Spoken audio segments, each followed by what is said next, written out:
La pregunta que me hacían en el Teams respecto a que les habían pedido investigar los modelos Garch de orden superior. Voy a completar el video que les hice con esta explicación, que ya es algo más empírico. La otra explicación fue totalmente teórica. Entonces, para que vean una aplicación, se me ocurrió presentarles esta tesis que asesoré para uno de sus compañeros egresados, de Luis Ángel Salas Álvarez. Él hizo un análisis de requerimiento de capital de solvencia con un método Garch, con innovación Student. Entonces, aquí lo que les quiero explicar es un ejercicio muy rápido para que ustedes pues comprendan de qué se trata esto de los modelos Garch y cómo se pueden implementar, pero sobre todo cómo pueden utilizar los modelos Garch de orden superior. Entonces, voy a explicar a grandes rasgos que lo que hicimos fue modelar el riesgo accionario mexicano. Ustedes saben que el IPC pues es un concentrado del precio de las principales empresas que cotizan en la Bolsa Mexicana de Valores y que pues tiene algunos comportamientos muy interesantes. Lo que quiero explicarles es que cuándo se puede utilizar el modelo Garch y cuándo no es necesario utilizar un modelo Garch, porque no en todas las ocasiones es necesaria la utilización de los modelos Garch. Podría decir que en el campo de las finanzas, en el gran campo de la parte económica, sí son muy útiles estos modelos y ahora pues les explicaré cuál es la razón por la que digo esto. El IPC es una de estas variables que presentan estas características a las cuales sí le podemos aplicar estos modelos de heterocedasticidad condicional generalizada. Y el primero de los puntos que quiero explicarles es pues el comportamiento que tiene. Así se ve el IPC en una serie histórica desde 1990 hasta 2020. Hablamos de series de tiempo. Entonces, cuando ustedes vieron ahora en las clases las diferencias logarítmicas, pues uno puede obtener a partir de la aplicación de esta transformación lo que se conoce como rendimientos logarítmicos del IPC. Pero vamos a la explicación de cuándo sí se pueden utilizar y cuándo no se deberían de utilizar los modelos Garch. Para eso nosotros podemos ir a cualquier libro de series de tiempo de econometría aplicada. En este caso, este es uno que he recomendado desde siempre. Es el mismo libro que a mí me enseñaron o con el que me enseñaron y por eso es que me consta que es un gran libro.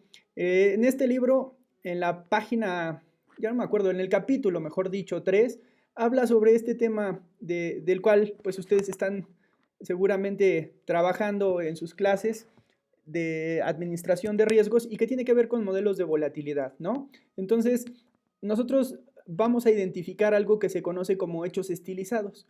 Los hechos estilizados no son otra cosa como, más que una realidad o una regularidad empírica. A lo que me estoy refiriendo es que casi todas las series de tiempo presentan un conjunto de hechos o de características que independientemente de la variable de la que se trate, puede ser el IPC, pueden ser la inflación, puede ser las tasas de interés, pueden ser los rendimientos de alguna inversión, etcétera. Ustedes siempre van a encontrar en todos ellos, ya no me acuerdo si son 8, pero bueno, ahorita los vemos. Aquí se manejan 6 hechos estilizados. ¿Qué son los 6 hechos estilizados?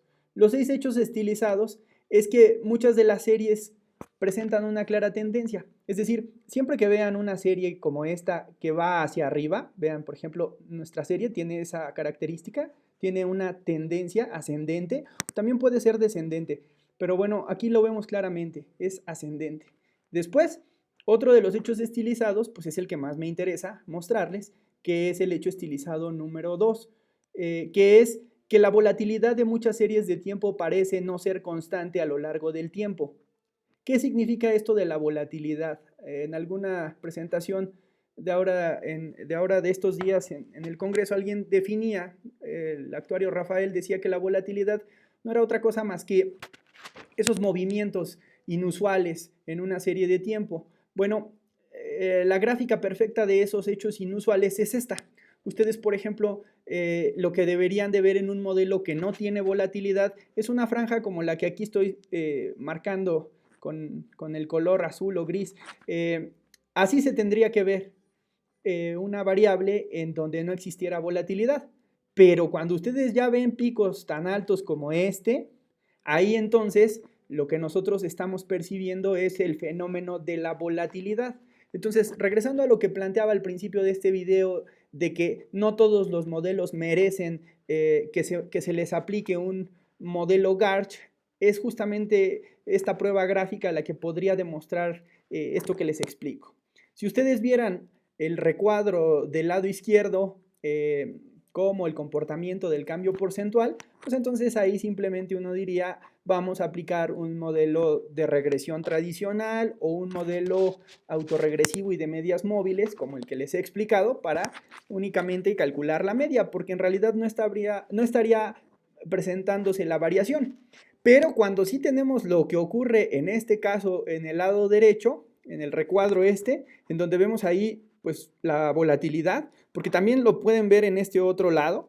¿Sí? Ahí es claro que tanto del lado derecho obviamente hay mucha más volatilidad, pero también en el lado izquierdo aquí en esta parte o en esta otra parte de aquí o al final acá también podemos identificar pues esos lapsos de volatilidad, ¿no? De disrupción.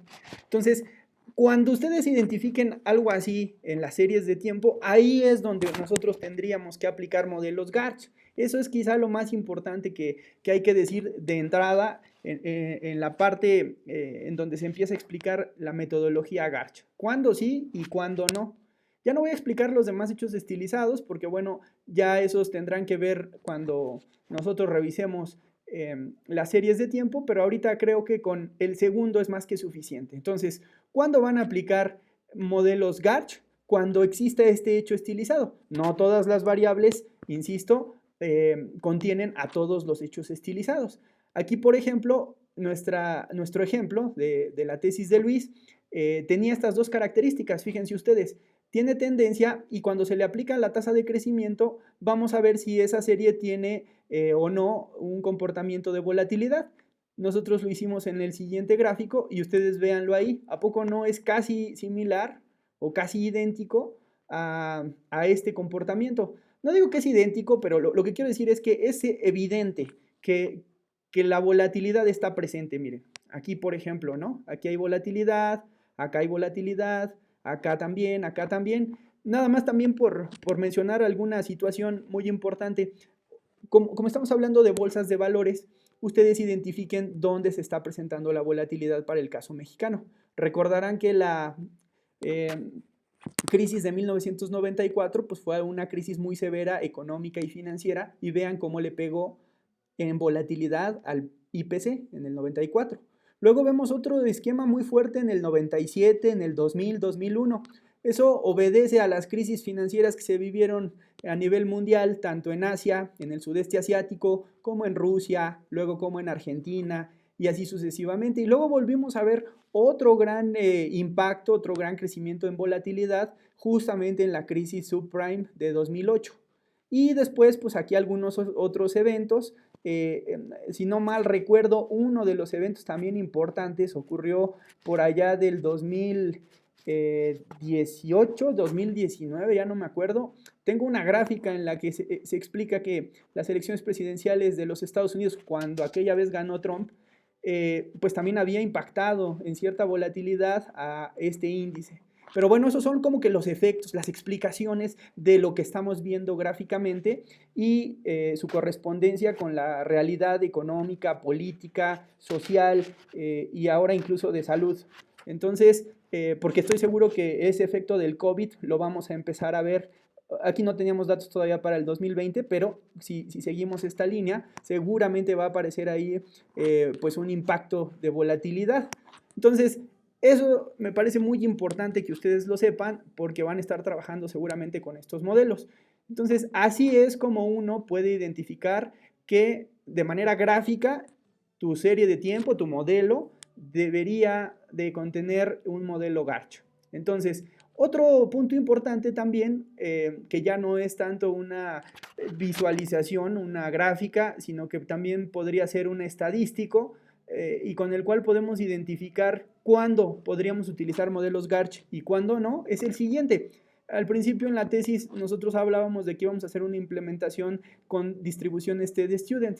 Fíjense ustedes que en el caso de este tipo de variables hay un fenómeno bien importante, que es que la prueba de normalidad no se cumple. Ustedes ya saben leer a la perfección estos p-values Harke-Vera. El p-value es prácticamente cero. La hipótesis nula es que es de normalidad, o que se trata de normalidad la distribución de esos valores. Aquí se identifica claramente que esto no es una distribución normal. ¿Y por qué lo sé? Pues fíjense aquí la gráfica. La gráfica se ve no como una normal, sino se ve más bien una distribución muy puntiaguda. Esa de hecho es una de las características de casi todas las series financieras, que tienen un apuntalamiento excesivo. Es más, eso lo pueden ver, ya saben, con la kurtosis. La kurtosis es casi del doble de lo que debería de ser. Ustedes saben que la distribución normal tiene una kurtosis de 3, es decir, una media 0, una varianza 1, un sesgo de 0 y una kurtosis de 3. Aquí está duplicando prácticamente. Ese es otro estadístico junto con un gráfico de la distribución que te permitiría saber que efectivamente tu serie no se comporta como una normal y por lo tanto sí, sí es necesario aplicar un modelo Garch. ¿Bien? Bueno, pues entonces esa es la explicación de cuándo sí aplicar un modelo Garch y cuándo no aplicar un modelo Garch. Después viene una metodología muy famosa que es la de Box-Jenkins. Esa metodología muy famosa que es la de Box-Jenkins y que probablemente van a ver en alguno de los cursos. Entiendo que a lo mejor lo van a ver ahora en el curso del Congreso, y que habla sobre modelos de series de tiempo. Bueno, pues seguramente el profesor del AFE Zacatlán ahí les va a explicar cómo construir un modelo en media, es decir, un modelo autorregresivo y de medias móviles, como teóricamente se los expliqué en el video previo. Y como ya dijimos que sí existe elementos, por ejemplo, este es otro elemento en el que se puede observar los residuales y que la existencia en todo caso de volatilidad, pues entonces sí obliga a que debas de construir un modelo Garch. Bueno, pues entonces acá tenemos ya la interpretación de cómo construyes con un modelo de media el proceso ARMA y después cómo construyes el proceso de varianza. Entonces, aquí hay varios ejemplos de lo que les han pedido investigar, que son los modelos Garch de orden superior. Tú tienes un Garch base, que es el 1,1, y luego ya vienen los de orden superior, como son el 1,2, como son el 2,1, como son el 2,2, y así sucesivamente. Acá, Luis, cuando hacíamos las pruebas, pues identificamos lo que les he comentado, de que la demostración de que a veces un Garch 1,1 puede ser suficientemente eficiente respecto a un arch infinito y que ya nada más lo que quedaría es probar los de orden superior. Entonces, ¿cómo hacemos esta prueba de orden superior? Así ya en términos muy puntuales, pues bueno, eso se hace de manera muy sencilla. Digo sencilla porque cuando ya tienes el software estadístico, todos estos resultados pues te van a aparecer en tu software, ya sea en Ibius, ya sea en R. Y entonces de aquí lo que tienes que identificar es lo que ustedes ya saben, que son los coeficientes, los errores estándar, la división entre el coeficiente y el error te lleva al valor de t y a un valor probabilístico. Aquí los valores probabilísticos pues me permiten rechazar, como verán en casi todos los casos, la hipótesis nula. Y enseguida nosotros acá ponemos los tres criterios de información, el de Akaike, el de Schwartz y el de Hannan and Quinn. Y a partir de ahí es que nosotros identificamos cuál de estos es el mejor de los modelos. Fíjense, aquí lo voy a leer. En la tabla 3.3, es decir, en esta tabla 3.3, no es cierto, la tabla 3.3 es esta, habla de los errores estándar de las estimaciones. Vamos a ver que eso lo que nos prueba, se muestran los parámetros obtenidos para los distintos modelos ARMA. Va, bien, aquí lo que estamos diciendo es que cómo elegimos al mejor modelo en media. De todos estos, aquí se eligió con un rezago, con 2 rezagos, con 3 rezagos, 4, 5, 6. Esta es la parte que les expliqué en la teoría de cómo se construye un modelo autorregresivo de medias móviles. Bueno, aquí la teoría nos dice, igual, utilizando esos criterios para identificar a través de cuáles son las test estadísticas, cuál sería el mejor de los modelos, y utilizando las pruebas de Hannan and Quinn, nosotros podemos identificar que utilizando distintos modelos ARMA 01 y GARCH-PQ, se muestran los criterios de información de Akaik, de Schwartz o bayesiano y de Hannan and Quinn.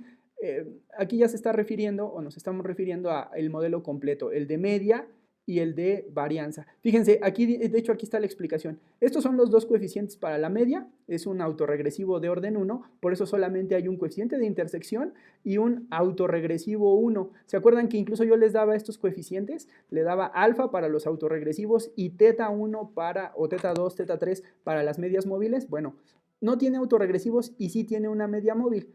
Esto, bueno, ya se los explicarán en su momento, la forma en la que ahora existen algoritmos que tú programas para que te digan cuál es la mejor estructura de estos de acá. ¿De acuerdo? Bueno, supongamos que eso ya está salvado. Ya sabemos que en todos los casos el mejor modelo es un ARMA 01.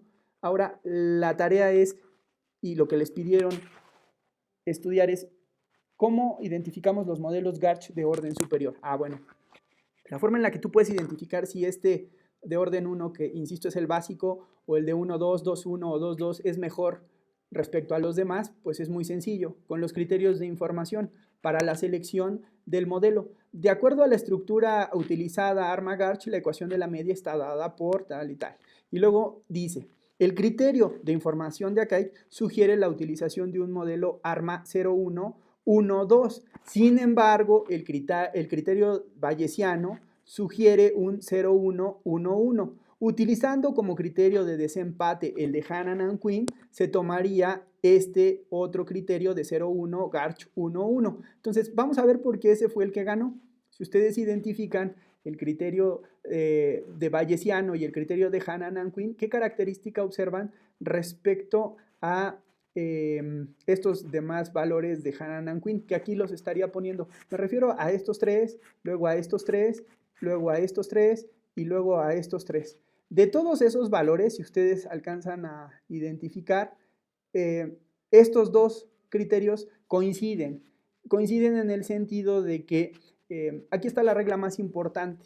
Se dice que en valor absoluto, el valor más grande o sin valor absoluto, el valor más negativo sería el criterio con el cual tú podrías elegir el mejor modelo. Esto sigue la lógica, no hay otra lógica más que la reducción de los errores. Dentro de los criterios de información, ya se los expliqué, ahí tienen una varianza dentro, las fórmulas. Entonces ahí lo que se busca es que todas esas varianzas se puedan minimizar, es decir, encontrar la menor varianza porque entonces encontrarías en ese sentido pues el menor error estándar. Entonces, esa es la lógica de elegir el valor más negativo, el más pequeño o el más grande en términos absolutos. Vamos a elegir el criterio del valor más negativo. ¿Quién es más negativo entre 5.9923 y 5.9916? Obviamente el criterio de desempate está en estas últimas en estos últimos 4 dígitos. Aquí es 16 y acá es 23. Obviamente 23 es menos 5.9923 es más negativo que este,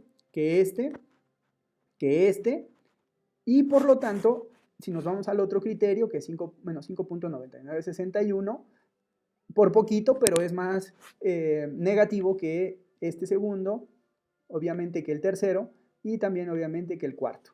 Entonces, de esa manera, lo que tú dices es, bueno, con estos criterios de información, yo sé que la mejor estructura autorregresiva y de medias móviles, junto con la estructura GARCH, tiene una mejor conformación, no con este esquema, ni tampoco con este esquema, sino con este esquema de aquí. Un ARMA 01, GARCH 11.